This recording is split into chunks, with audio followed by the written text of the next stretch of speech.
Golden State Media Concepts Baseball Podcast. We cover everything Major League, from spring training to the World Series. We've got your favorite club covered, from New York to Boston to LA.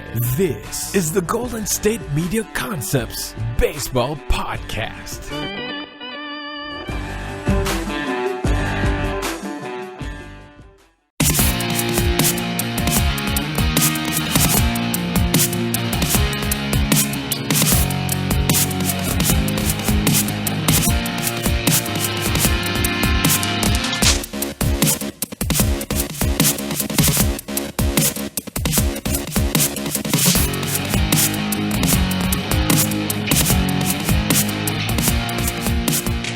Thank you for listening to the Golden State Media Concepts Baseball Podcast, where we discuss everything there is to know in the world of baseball. As always, I'm Ben. Hello, and I'm Jeremiah. How has your week gone, Jeremiah? I haven't talked to you in literally 1 week. Well, that's how it is every week. I only see you once a week. So yeah, it's pretty exciting. You know, you got the NFL preseason starting today. I talked about it on my football show, and I don't want to elaborate any further than that because this is the baseball show. But man, it's been a really busy week in Major League Baseball. We have players retiring. We got players in their final games. We got a lot of hitters making a lot of historic milestones. Man, we just had an action-packed show. We've really been teased because we're going to record 2 episodes. So really for both episodes, there's just a plethora of things to cover. So we really have been teased. So nevertheless, we're going to get things leading off with this show. Going to be talking with our first segment, talking about Alex Rodriguez. He had a press conference with the Yankees on Sunday, pretty much announcing his retirement. He's going to be having sort of one last farewell game, which will be tomorrow, Friday. Going to also be talking about 2 players retiring at the end of the season. One of them really starting it now because he's on the DL for the rest of the regular season. He's kind of been forced out of his playing career, unfortunately. So Mark Teixiera and Prince Fielder both retiring. We'll be jumping in about those segments. And then over the weekend, we had Ichiro Suzuki of the Miami Marlins, formerly of the Seattle Mariners, Mariner great outfielder from Japan.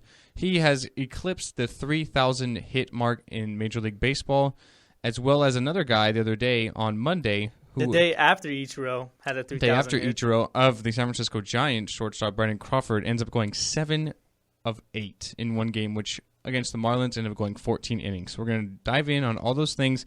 But first and foremost, we're going to be talking about Alex Rodriguez. As I mentioned, he had a press conference with the Yankees on Sunday announcing he will have his one last hoorah, which will be tomorrow, Friday night. And that's really going to be it for him. He's going to basically retire away from baseball, going to stay on with the Yankees as a special advisor. Not really sure what that means. Supposedly, he's going to be working with, as Jeremiah puts it in air quotes, sort of working with the young players, mentoring them. But I mean, I don't really see, much of a history in that. So what did you make of the whole press conference? Well, he didn't really officially retire. He never actually said those words. He's just being released from the Yankees because, the Yankees are starting to go on a new era, so to speak. You got Mark Teixiera retiring, which we'll talk about later in the show, and they're about to release A-Rod tomorrow night because, they made so many moves in the trade deadline. They got all these prospects who are most likely going to be the future in a couple years. So they're kind of like in a transition to a new era, so to speak, with their new prospects. You got Greg Bird, who's supposed to be the predecessor of the first base position for the Yankees, but he's hurt right now. You got a couple other prospects who are expected to make their debuts later this year, probably in September. So it's not really more of a retirement, so to speak. It's more of a kind of like more of a being relieved of his duties as a baseball player for the basically team. Ending his era in New York.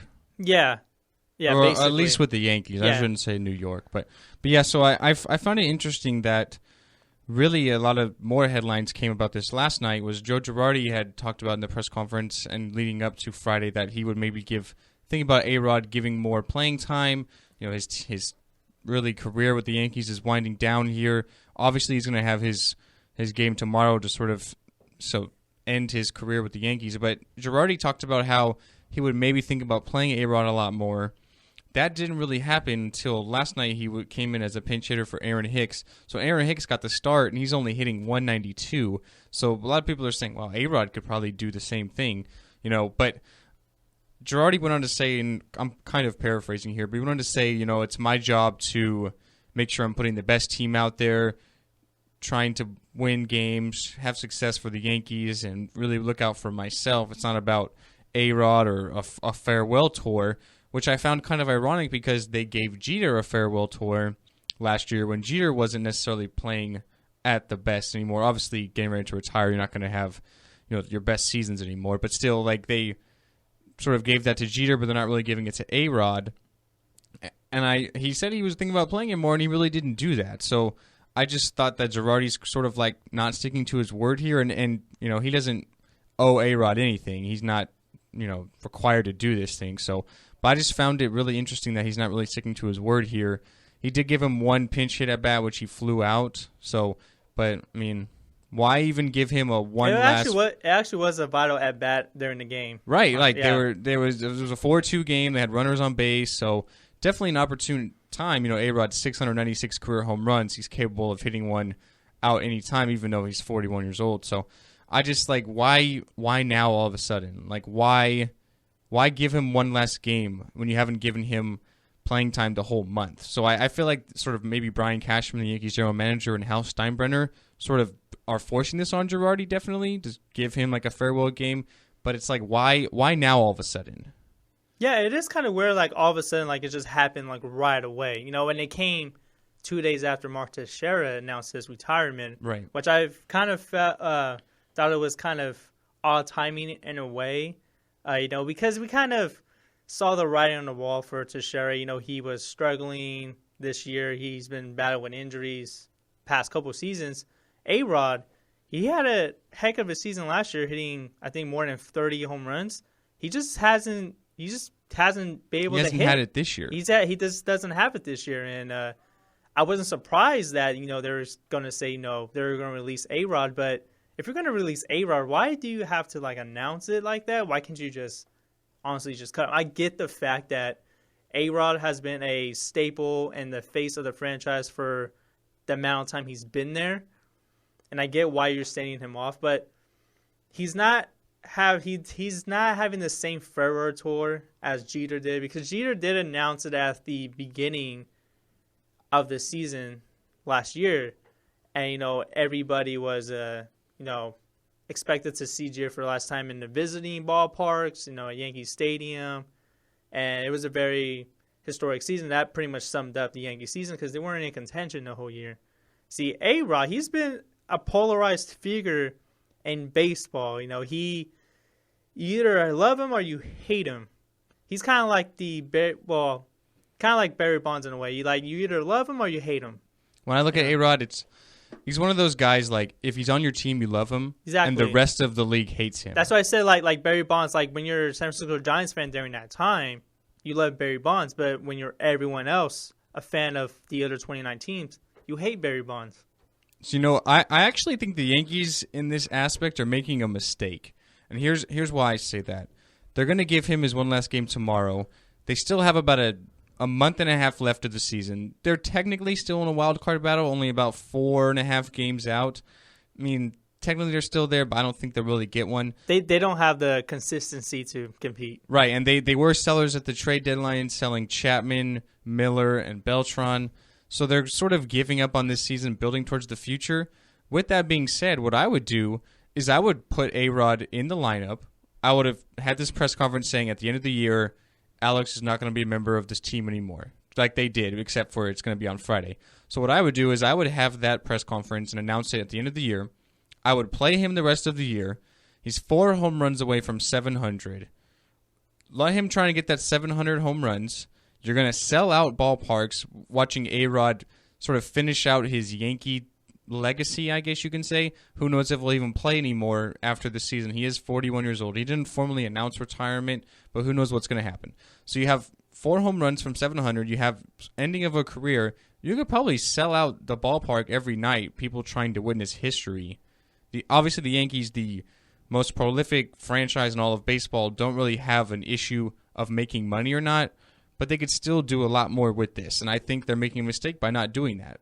No, I agree. I think when they had the press conference on Sunday, I think it would have been better saying, no, this is A-Rod's last season with the Yankees, instead of, he only has like 4 or 5 days left in the pinstripes.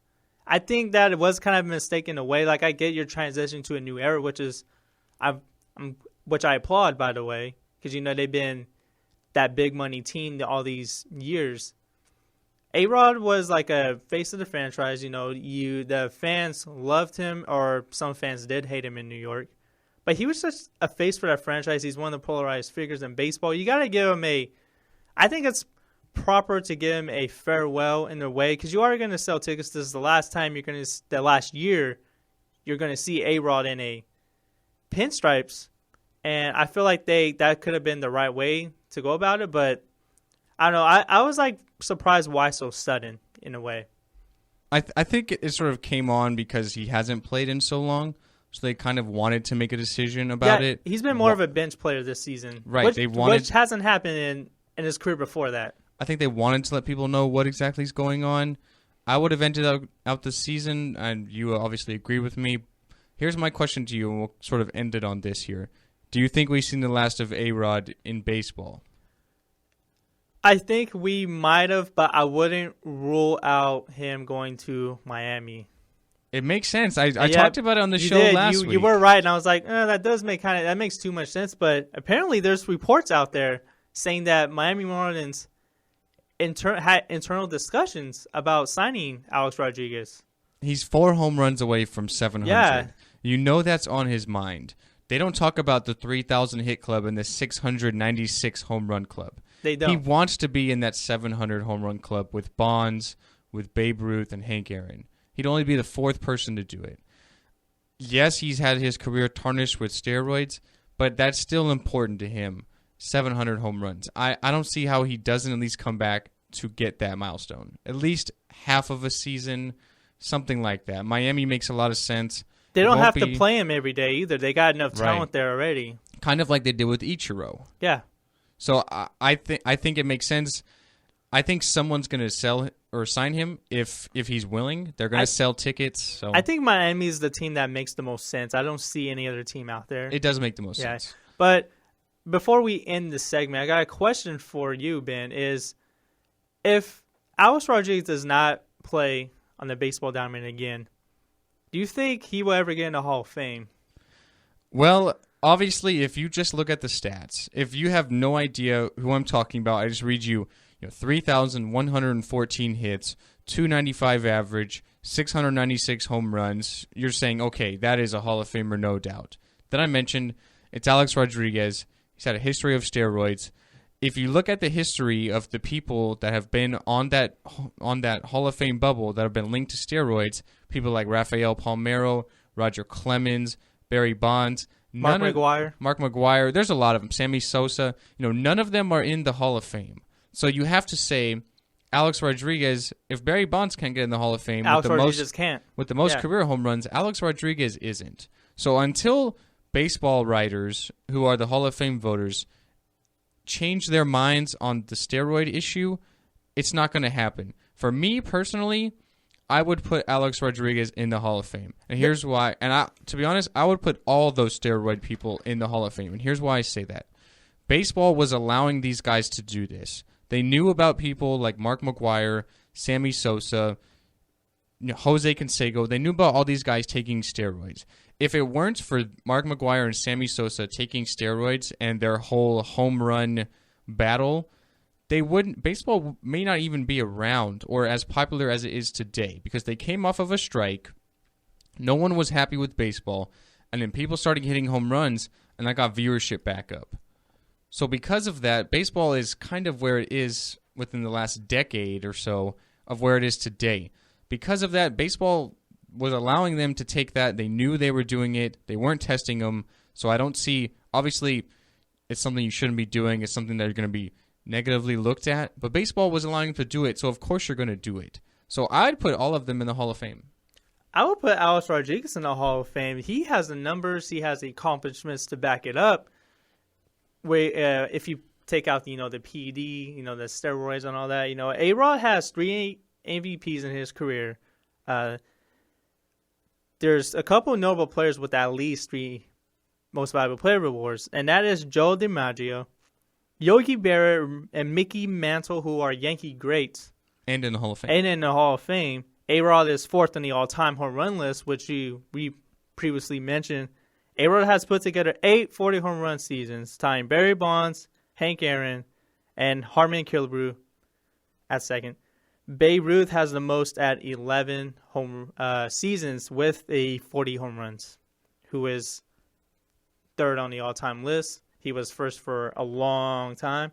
A-Rod has 3 50-plus home run seasons. A-Rod is the fastest player to reach 500 and 600 home runs ever. The fastest player to reach those 2 milestones. A-Rod is one of 8 players in MLB history with at least 300 home runs and 300 steals, and he is one of 4 players to join the 40-40 club, which he did in 1998. And then there's a lot more stats I can even say. I can go on, but those are the most notable that come to my mind. Yeah, I think in my eyes, he's a Hall of Famer. I would put him in as well as all the other people of the steroid era, but I do not think it's going to happen. It's not going to happen. Unfortunately, Barry Bonds is not going to get into the Hall of Fame. I don't see Roger Clemens. I don't see Mark McGwire, Sammy Sosa, Rafael Palmeiro. I don't see any of these guys going in because that is going to kind of tarnish their legacy in a way. Totally did. It did, and they have the numbers, but it's just not going to happen realistically. Yeah, I don't see it happening either. So, with that being said, A-Rod's final game as Yankee will be tomorrow. Predictions? You think he at least gets a hit? I'll give him 1 hit. I'll give him 1 home run. I'll go bold prediction here. Okay. I'll go bold prediction. 1 home run. How crazy would it be if he hit 4 home runs? Honestly, that's Wouldn't a story. That be nuts? That would be nuts. I'm not gonna lie. I would actually be excited. I'm like, oh, he got the 700 in his last game. That would be probably one of the best stories of the year. That would be nuts. That would be nuts. I'm going bold right here. 1 home run. So I say he'll get a hit. I'll say 1 for 4. 1 for 4 with the home run and 3 strikeouts. I'm sorry.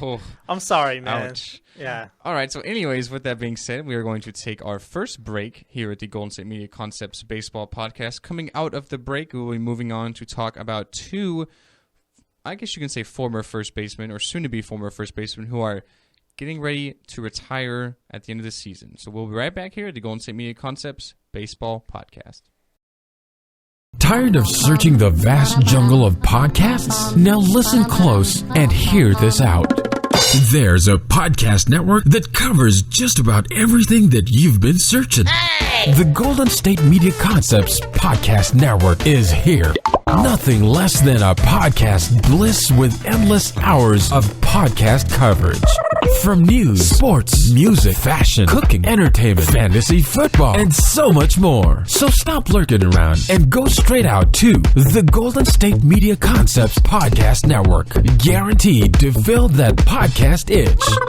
Whatever it may be. Visit us at www.gsmcpodcast.com. Follow us on Facebook and Twitter, and download us on iTunes, SoundCloud, and Google Play.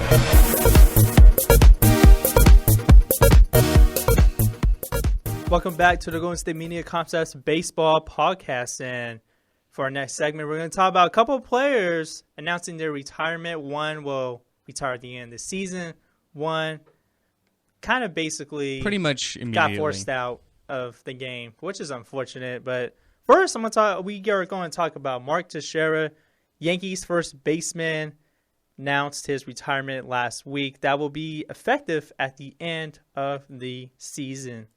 Teixiera was in his 8th, currently still in his 8th, and final season of a $180 million contract he signed with the Yankees in 2008. And Teixiera said he felt like he can play 5 more years, which he would have been 41.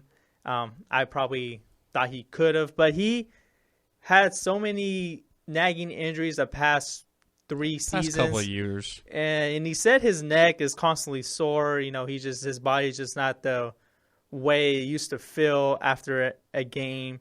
Teixiera has trouble staying on the field there in the past few seasons. In 2013, Teixiera played only 15 games after tearing a tendon in his right hand. He missed the remainder of the 2013 season due to having surgery. 2014, Teixiera was slow by a hamstring and was still, recovering from his hand injury the previous year. He only hit .216 with 22 home runs that year. Teixiera did make the All-Star team last season, but he fouled a pitch off his right leg last August that fractured his shin. And this season, Teixiera was just slowed by a bulging disc in his neck in the beginning of the year and was put on the disabled list from June 4th to the 25th, which is practically the whole month. But the right knee cartilage tear, and Joe Girardi, the Yankees manager, had to schedule days off when Teixiera when he returned. So Teixiera hasn't appeared in more than 123 games in a season since 2011. So question I want to ask you is, where do you put Teixiera among all-time first baseman and all-time Yankees? Well, I think both of those questions for first baseman and Yankees is pretty tough. Look at the Yankees. Once Derek Jeter goes in to the Yankee Hall of Fame, every single digit number will be retired. So you can't even wear a single digit with the Yankees. That shows you they've had at least 10 just absolute legends of the game, and even more than that, really. As far as first baseman goes, same thing. When I look at Teixiera, I look at really the Hall of Fame, and I think he's kind of on that bubble. You look at Teixeira's career stats. He's got 1,282 RBIs, 404 home runs, and as far as hits goes, he's got 1,840. So those numbers don't exactly pop out. 400 home runs is quite an accomplishment. He doesn't even have 2,000 hits yet, so that's kind of low. He is retiring at somewhat of an early age for baseball, 36. Yeah, 36 is pretty early. It is pretty early nowadays. You look at he doesn't have the injury concerns, but you could have seen him play at least another 3, maybe 4 years. The one thing I do think that helps Teixiera is his ability in the field. He's got 5 Gold Gloves, so that really stands out to me. So we talked about A-Rod in the Hall of Fame, but I think Teixiera, he's definitely on that bubble. I'd say he's probably leaning in the right direction, though. Yeah, Teixiera was one of the best all-around position players during his time. He impacted the game as a slugger. He impacted the game on defense, and he does have 5 Gold Gloves, and he does have at least 400 home runs. And also, he is one of 5 switch hitters in Major League history to at least hit 400 home runs, joining Mickey Mantle, Eddie Murray, Chipper Jones, and his former teammate, who is now with the Texas Rangers, Carlos Beltran. Yeah, so I definitely think that helps him. I'd say of the past decade, definitely one of the best switch hitters in the game. We mentioned Chipper; he retired a few years ago, he's more of a legend. Though he was on the end of his career. Yeah, Teixiera really in his prime. Yeah, Chipper Jones is first ballot automatically. So Teixiera, I think it's tough, but I do think he's just leaning in the right direction because of his ability to play defense and field. 5 Gold Gloves, that definitely helps his case. The stats don't exactly pop out. Like I mentioned, 269 career hitter. It's not terrible, but it's not anything great. So I think he's on the fence, but I'd put him towards leaning in the right direction. And when his first 10 years in his career, from 2013 to 2012, Teixiera was ranked 6th among all position players in wins above replacement. He was behind Albert Pujols, his former and, I guess you'd say, going to be former teammate Alex Rodriguez, Adrian Beltre, Chase Elliott, and Carlos Beltran. Teixiera was the only first baseman ever with 400 home runs, 400 doubles also, and 5 Gold Glove awards. And there's some other notable stats that he was one of the first to have.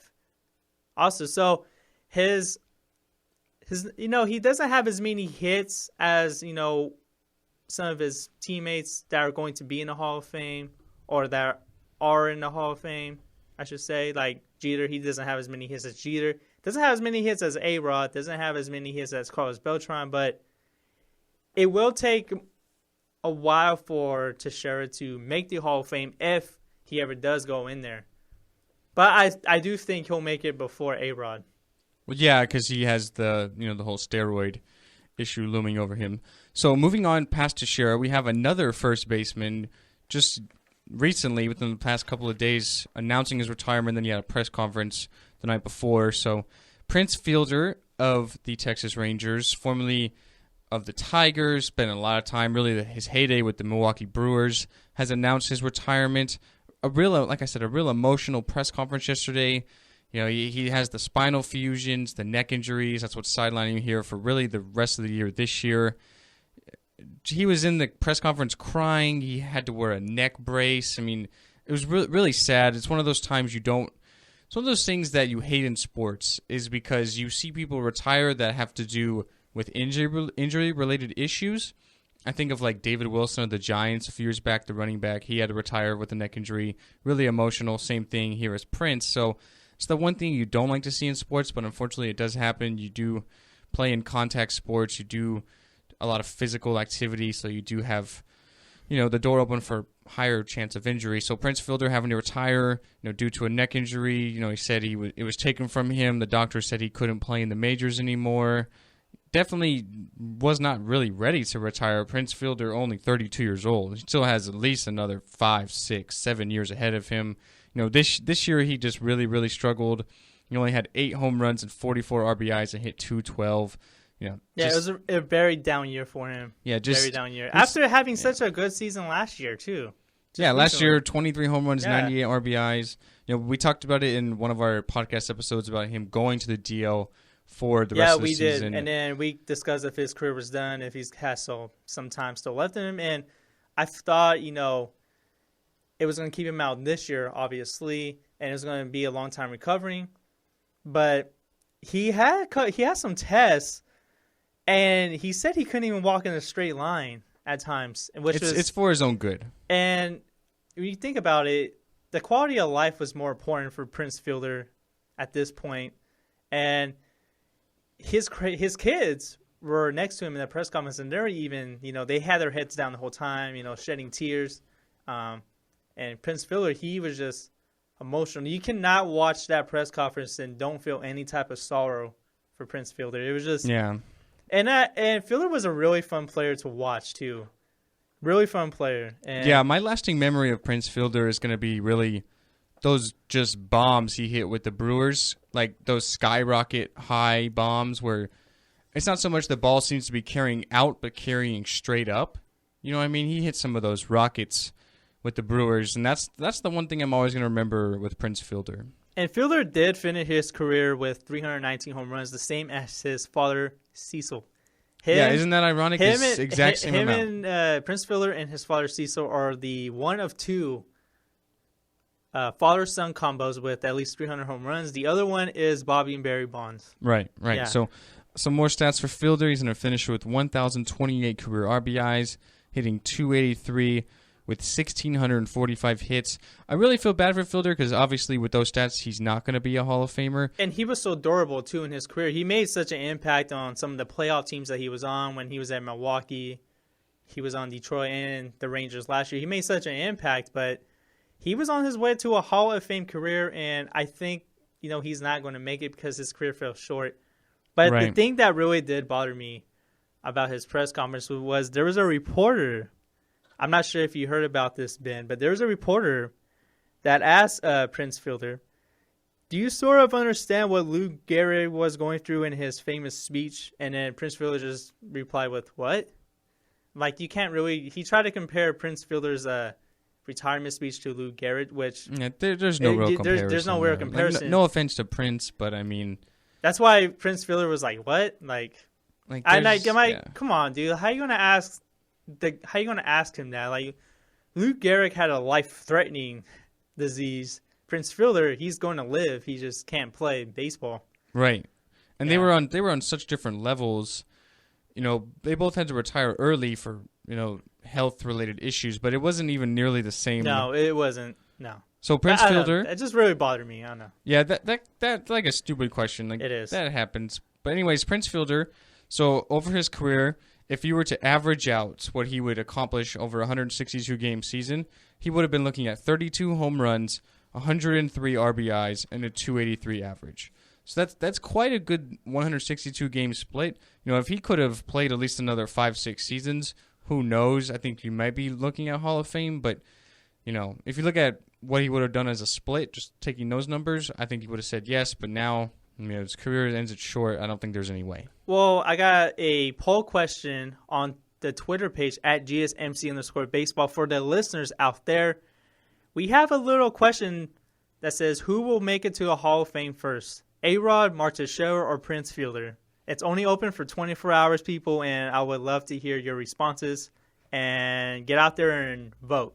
Yeah, of the three, I would probably go with Teixiera. Yeah, I'll go with Teixiera, too. Prince Fielder's career was just cut way too short. I think he was on the pace for that, but it's unfortunate. And A-Rod, he's a long shot, too. He's definitely got the stats, but as we talked about in the first segment, the steroid issue, the writers hold that against all of them. I don't see any way he can overcome that. So, but with that being said, we're going to take our last break here of the Golden State Media Concepts Baseball Podcast. We have some more history coming out of the break. We have Brandon Crawford going 7 of 8 against the Miami Marlins the other day, and fellow Miami Marlin member, we have Ichiro Suzuki recording career MLB hit number 3,000. So we'll be right back here at the Golden State Media Concepts Baseball Podcast. Want to find out what movies to go see? Then check out the GSMC Movie Podcast. It's your ticket to the latest movies, whether it's a new blockbuster event, romantic, comedy, or action flick. This show has got it all covered. They talk some what to go see now. Don't bother. What's hot on Netflix and everything in between. That's GSMCpodcast.com/movie-podcast. When it's all about the movies, it has to be this new show. Don't forget to like them on Facebook and follow them on Twitter. Visit GSMCpodcast.com for more info.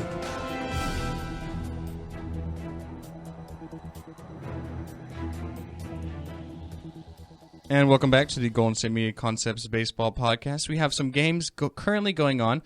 So we have the not the Cardinals, I'm sorry. I was going to say Arizona Cardinals, but we have the Arizona Diamondbacks. Football season is coming up. I know, I'm getting excited. So we have the Arizona Diamondbacks absolutely thrashing the New York Mets. It's a 9-0 lead for the Diamondbacks in the top of the ninth inning. Noah Syndergaard, looks like he's going to get that loss unless the Mets can somehow create some 9-run magic in the bottom half of the ninth inning. We have the Pirates atop of the San Diego Padres at 4-0. It is also the bottom of the eighth inning. At the end of the fifth inning, the Houston Astros are absolutely dismantling the Minnesota Twins. It's a score of 12-3. Jose Altuve has 3 RBIs. He's 3 for 4. He's hitting .365, Jeremiah. On the road or just or in general? He has a road average over 400. It's amazing what he's doing. I don't see any way unless he gets injured that he's not the MVP of the AL. He was one hit away from having 8 straight hits. 8 straight hits. In at-bats, right. In at-bats, yeah. 8 for 8. He was 1 hit away from that. He was 6 for 6 today, but, he didn't get a hit. He missed one of those at-bats. Not getting a hit, but, yeah, he's just having an amazing year. If the Astros happen to make the playoffs, I think he is an MVP. I'd say MVP even without. He's hitting .365. You can make a case for him. I mean, that is just nasty. So anyways, moving on, the Rockies have a 1-0 lead over the Texas Rangers in the top of the third inning. And then in the bottom of the second inning, the Milwaukee Brewers have a 2-0 lead over the Braves. So moving on into our last segment here, going to be talking first about Ichiro Suzuki over the weekend. Records hit number 3,000 against the Colorado Rockies for the Miami Marlins. He got it on a triple. Yeah. He was one of two players to ever do that. The other player was Paul Molitor, his former hitting coach in Seattle, who is also the current current manager for the Minnesota Twins. Yeah, so Ichiro records hit number 3,000 in the Major League. Obviously, earlier in the season, we talked about it on the show here.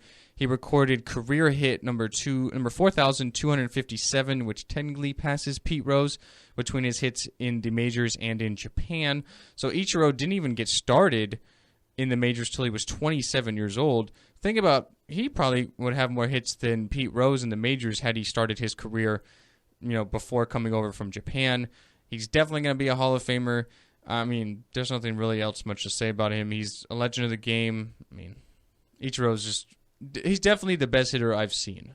Yeah, definitely in our era, in our demographic age group, he could have had so many more hits if he would have came in earlier. And when he was in his prime, Ichiro did win MVP in his first ever season with the Seattle Mariners in 2001, which was probably one of the best teams so far in recent memory. I think they won 106? 106, 110. It's around there. Yeah, but unfortunately they did not win the World Series, but regular season-wise, Edgar Martinez, that team was... They had a lot of players that, I wouldn't say cast-offs, but they had a lot of players that had their best seasons on that team. That was an amazing team. But anyways, getting back to Ichiro here, the big hit did come in the 7th inning, and his team did beat the Colorado Rockies 10-7. And, what do you think he enjoyed more, his 3,000 hit or his team winning a game containing for a wild card berth? Speaking of Ichiro, knowing Ichiro the way I have for the past 10, 15 years, I'd say it's going to be contending because I feel like Ichiro could probably care less about his... He wants a World Series. About his statistical stats, his stats. I think he could honestly care less. He's really just a historian and a fan of the game. He's gone to Cooperstown 6 times. Obviously, he will be going a 7th time as a member of the Hall of Fame eventually. After the game, he donated all of his equipment to the Hall of Fame. His bat, his gloves, his elbow guards, his jersey. He donated all that stuff to the Hall of Fame, so it's already there. I'd say for Ichiro, it's definitely trying to contend to build in the playoffs instead of just, I got my 3,000th hit. Yeah, and then it's obviously a great accomplishment. I'm sure he's happy about it, but I think he cares more about the team. Yeah, and then they're on their way competing for a playoff spot, and Ichiro is actually the first player from Japan to reach 3,000 hits. It's also the 4th player born outside the United States to also have 3,000 hits.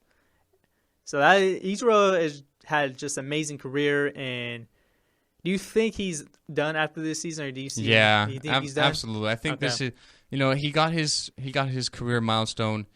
He broke Pete Rose's all-time hit record in all of baseball. He got his 3,000th hit. He's 42 years old. I mean, there's nothing else for him to accomplish except for a championship, which he really wouldn't be the catalyst of that anyway. He'd be just really a role player, guy who comes off the bench, maybe a pinch hitter, select starts every now and then. So I think he's done. And Ichiro is also the 30th player to compile 3,000 hits in a career.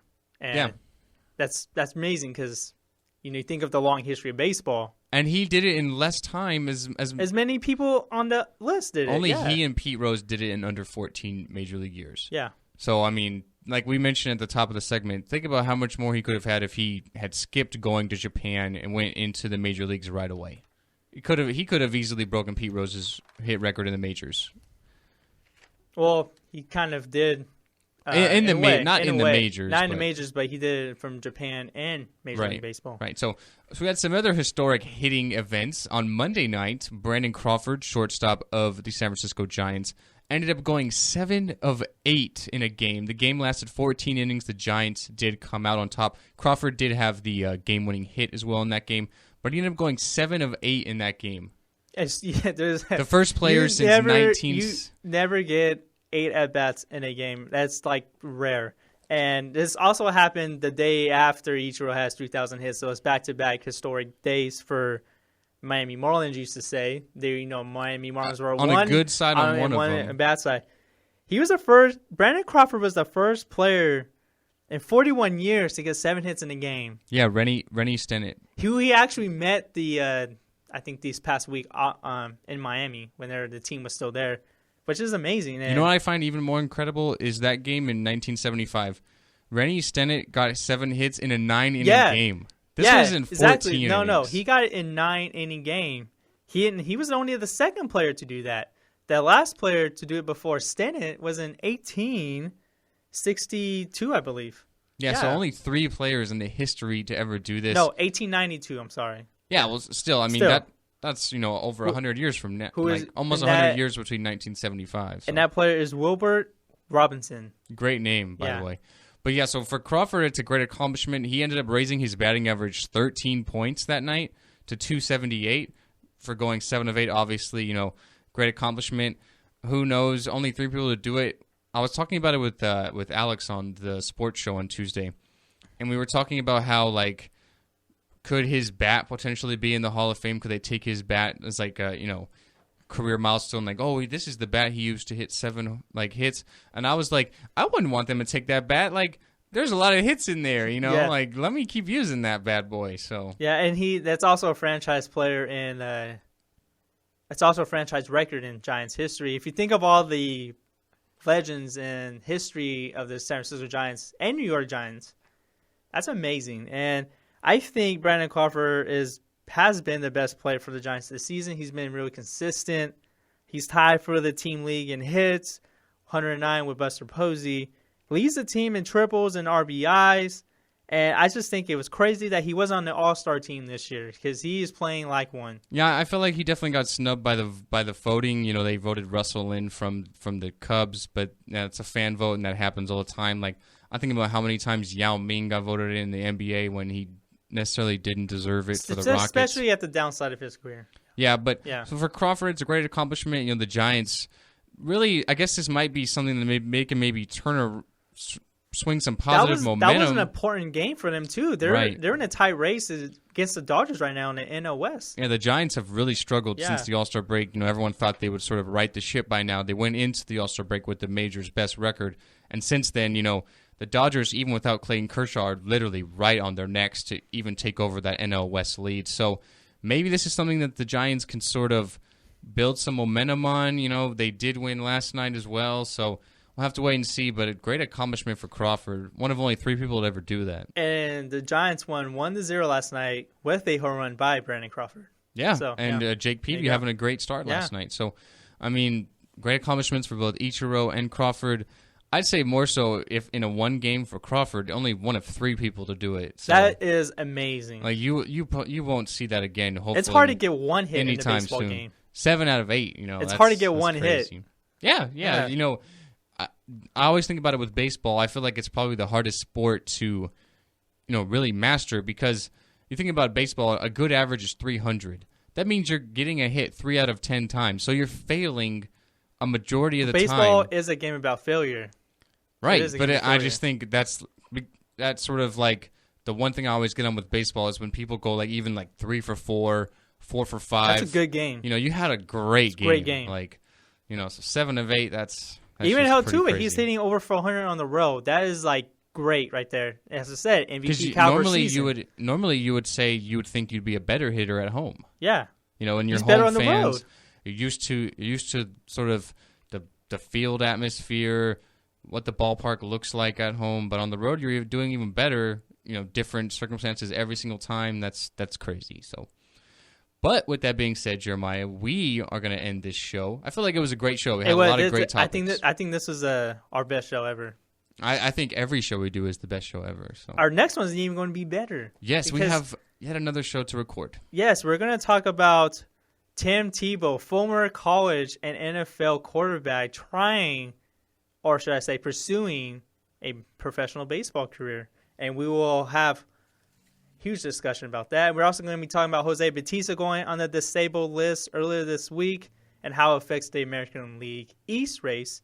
And we will preview some weekend series for you guys. Yeah, leading into the weekend, obviously, I guess the one, not necessarily series, but game people are going to look at for tomorrow is the Yankee game, with A-Rod being his last game. So that's definitely something that people are going to look at. But we'll also preview some of the great series coming up as well as some pitching matchups. Yep. We're right in the thick of things, winding We're in the down dog days here. of summer. Dog days of summer. Winding down here with about a month and a half left till the end of the regular season. Every game is so important now. It's really crunch time for every major league club. Yeah. Yeah, with that being said, we're going to have to keep you updated with everything here. But we're going to end this episode, so you can obviously hear us a number of different ways. Primarily is on our podcast network's website. That's gsmcpodcast.com. You can follow us on Twitter and Instagram. It's at @GSMC_baseball. You can find us on YouTube. The GSMC Podcast Network is there, as well as Facebook. You can find our baseball podcast on, if you're looking for a mobile way, you can find it on the iTunes app. You can find it on the podcast app for iTunes. You can find us on Stitcher, SoundCloud, Google Play, just YouTube, really anywhere. Also, we're there on YouTube also. Right. Yeah. So and don't forget about our Twitter poll question, guys. I would love Twitter to hear, poll is up there. I would love to hear what you guys have to say. The Twitter poll is up there, and if you obviously did not hear earlier or you just forgot about it, we are having a poll as to who do you think will be in the Hall of Fame first. We have first baseman Mark Teixiera of the Yankees, first baseman Prince Fielder of the Rangers, and I guess you could say DH now, but former third baseman of the Yankees, Alex Rodriguez. I didn't put Ichiro on the question because that's honestly he obviously is going to get He's in. a guarantee. He's a guarantee. So I wanted to put these 3 players because they're not guarantees. But anyways, we'd like to thank you for tuning into the show, and do not go anywhere, guys, because we'll be back with another action-packed episode. All right, and Jeremiah, you ended it perfectly. So with that being said, like I said, thanks again for listening, and we'll see you guys next time.